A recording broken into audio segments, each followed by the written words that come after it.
With Boba Fett gone, is Asajj going to be the new best deck?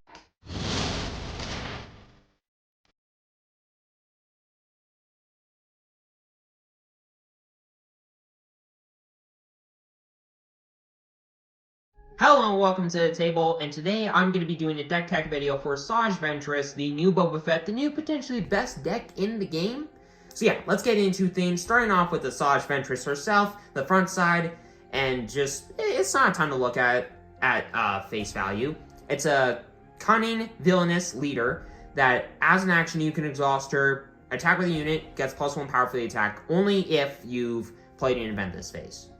Not crazy, but hey, with this deck primarily being a rushdown deck, getting in those last couple of points of damage, maybe it puts you over the finish line. But then once you have 4 resources, yes, only 4 resources, you flip Asajj into a 3/4. That is a 4/4, actually, because of the base that this deck is running. Petranaki Arena, 26 health base. So Asajj, 4 resource, 4/4. That's already a pretty good start, because, I mean, that's 1 damage less than Kylo Ren, and the whole reason that most people want to play Kylo Ren, because I mean, he's like a 5/4 if you do everything correctly, and this is a 4/4 for free. And actually, usually going to be a 5/4 as well, because whenever she attacks, if you've played an event this phase, she gets +1 power, and she deals damage before the defender. So she gets first strike. So if you are attacking into one of your opponent's things with Asajj, and you've played an event, she is a 5/4 first strike.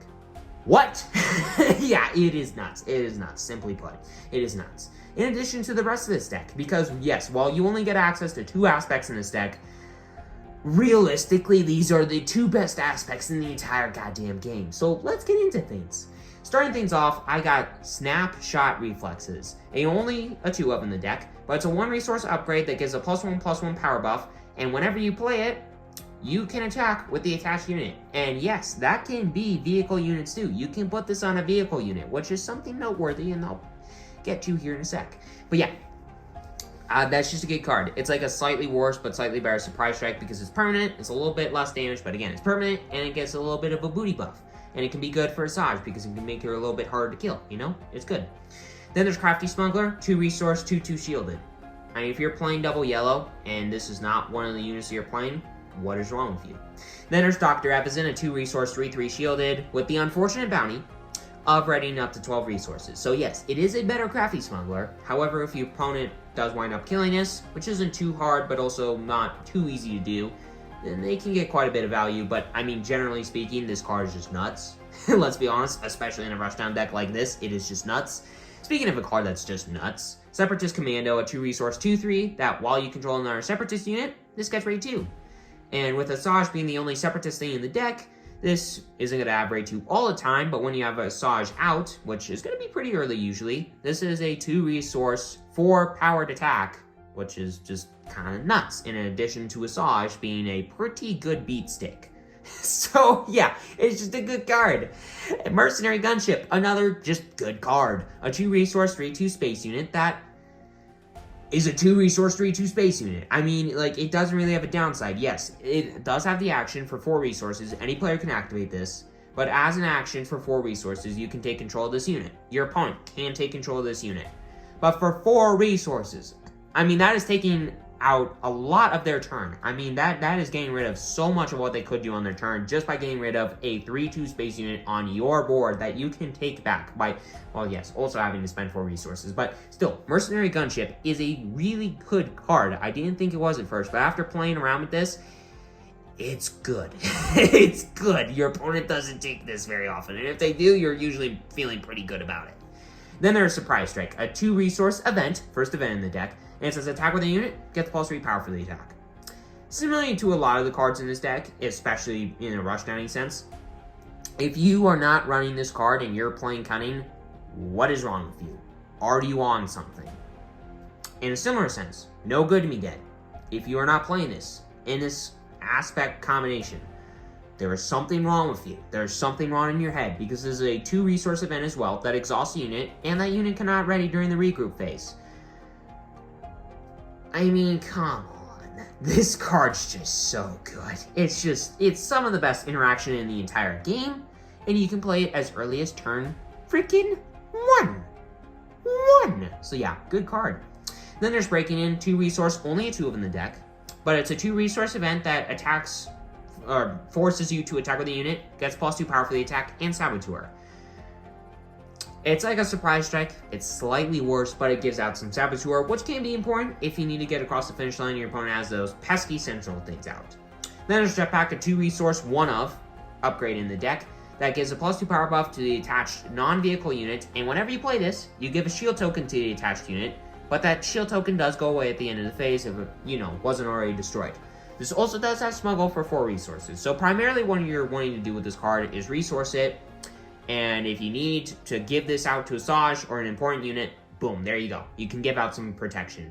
Or if you draw it on the turn that you're thinking, like Asajj is likely going to die, or one of your things is likely going to die, the thing that you're wanting to protect, you just play Jetpack, and it's a little bit hard to kill, plus a little bit of a power buff. That's nothing to scoff at either. It's just a solid 1-up in the deck.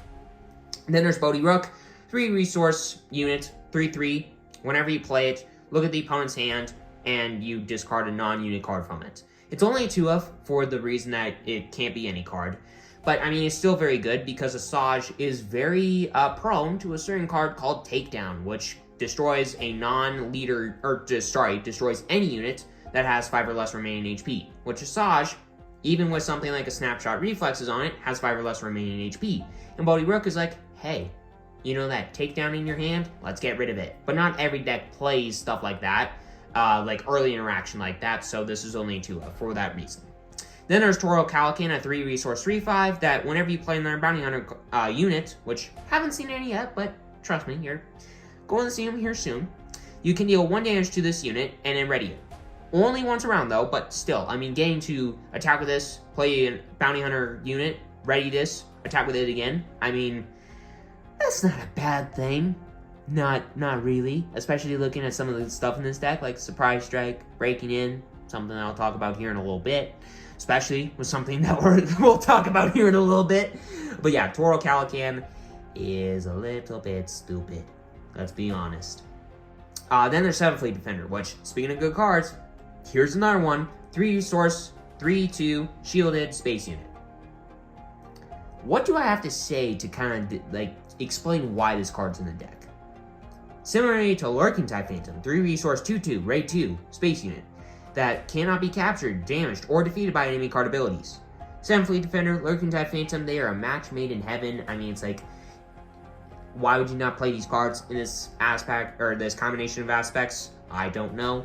At least 7 Fleet Defender, maybe not Lurking Type Phantom, but at least 7 Fleet Defender, because I mean, come on, man. It's good. Then there's Waylay, a 3 resource, only 2 of in the deck, but it is an event, that returns a non-leader unit to its owner's hand. I mean, like No Good Me Dead, it's just really solid interaction, and if your opponent plays a unit that's likely going to kill Asajj on the next turn that you would flip her, and you're playing this on turn 2, well boom, you just got rid of the thing that's likely going to kill your Asajj, and that's not a bad thing. That's not a bad thing. And then there's Forlom, the first Bounty Hunter in the deck, is a 4 resource 4/4 ambush that gives each friendly unit named Zuckuss +1/+1 and ambush. So if you've never seen this combo before, which I don't really know of any Star Wars player who hasn't, but if you are one of the few, it doesn't seem amazing at first until you look at Zuckuss, the other half, which is a 5 resource 6/6 Saboteur, which is already a really good stat body. But you add on the fact that Forlom is giving it a +1/+1 buff, and ambush makes this a 5 resource 7/7 ambush Saboteur. That's nuts. In addition to the fact that Zuckuss himself gives each friendly unit named Forlom +1/+1 in Saboteur. So Forlom is a 5/5 now that can get past Sentinel, and Zuckuss is a big fat 7/7 ambush that also has Saboteur and can get past Sentinel. I mean, what the heck? Yeah, it's nuts. Then there's Cunning, best card in the deck, by a mile. It is a 4 resource event that allows you to choose 2 in any order, returning a non-leader unit with 4 or less power to its owner's hand. Really good. Giving a unit +4 power for the phase. That's pretty damn good. Exhausting 2 units. That's pretty damn good. Or having an opponent discard a random card from their hand, which is, I don't know, pretty damn good. So yeah, Cunning is absurd. It can give Asajj Ventress +4 power, making her a 9 powered attack if you know, you actually get to attack with her, which isn't too hard to do, considering that you can exhaust the things that your opponent would kill with Asajj, or, you know, bouncing the thing back that would likely be killing the Asajj. So, yeah, it's okay. Especially with Toro, if you're giving this +4 power to Toro, and you play something like a Forlom afterwards, like really later on in the game, you attack with Toro for 7. Then you play something like a Forlom. Then you put Toro up again and attack for 7 again. That is nuts. That is nuts. But yeah, the Counting is the best card in the deck. What else do I need to say? Then there's Bosk. 5 resource, 4/5 ambush, bounty hunter as well. And whenever you play an event, you deal 2 damage to a unit. I don't know, there aren't that many events in this deck, so this thing isn't gonna deal that much damage, right? Right? This card's nuts. Again, it's just nuts. I mean, why would you not run this in this deck? It's just stupid. And speaking of stupid, Cad Bane, it's a 7 resource 7/7, only a 2 in the deck, because, I mean, you're not gonna get to this too often. But it's a 7 resource 7/7 that when played, you get to capture up to 3 of your opponent's enemy non-leader units with 8 or less remaining HP in total. So you can get rid of 3 small things, 2 medium-sized things, 1 big thing, doesn't matter. That is nuts, because that can get rid of the 3 things, or 2 things, or 1 thing, whatever, that's holding you back from crossing the finish line and killing the opponent. Whether it's Sentinel, whether it's some big thing is for some weird reason holding you back, whatever, doesn't matter. Cad Bane, when played, does some pretty good work. But if you need him to, you know, fuel the fire, well, don't worry, on attack, and fuel the fire will make sense here in a second, but on attack, you get to have the defending player choose to either free one of the things that Cad Bane has captured, allowing you to then draw 2 cards, or keep the thing that you captured under Cad Bane. So if you, by the time you get to this, likely have no cards or few cards left in your hand, and you need a couple more cards to cross the finish line, I mean, Cad Bane can give you some cards in drawing you cards, because your opponent likely is not going to be wanting to keep their stuff like captured, removed by Cad Bane forever. But if they don't bring this stuff back, then Cad Bane is just removal on top of a giant 7/7 body that is going to kill the opponent semi-quickly. So yeah, the card's nuts. The deck is nuts. If you want to play the fully tuned version of the deck, which this is a more budget-friendly version of the deck, it's kind of like a halfy in-between version, you can get rid of the 3 Lurking Type Phantoms, a No Good To Me Dead, Dr. Evazan, and a Zuckuss. 1 copy of Evazan, No Good To Me Dead, and Zuckuss.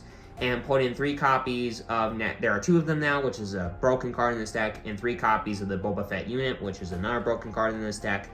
If you want the fully tuned version of the deck, otherwise, this version is just nuts. I mean, even without having all of the best cards in the deck, this deck just does work. I mean, it can deal a crap ton of damage super early on in the game, like I've mentioned already, and it's just good. It's the new Boba Fett. It's not nearly as powerful as Boba Fett, which I'm thankful about, because I don't want this thing to get banned super quickly. But either way, this deck is nuts. I cannot wait to play it. I cannot wait for all of you to enjoy more of Twilight the Republic, whether it's this, whether it's anything. So anyways, with all that aside, make sure to hit that subscribe button, hit that like button, it's completely free, no regrets, and have a great rest of your day, everybody.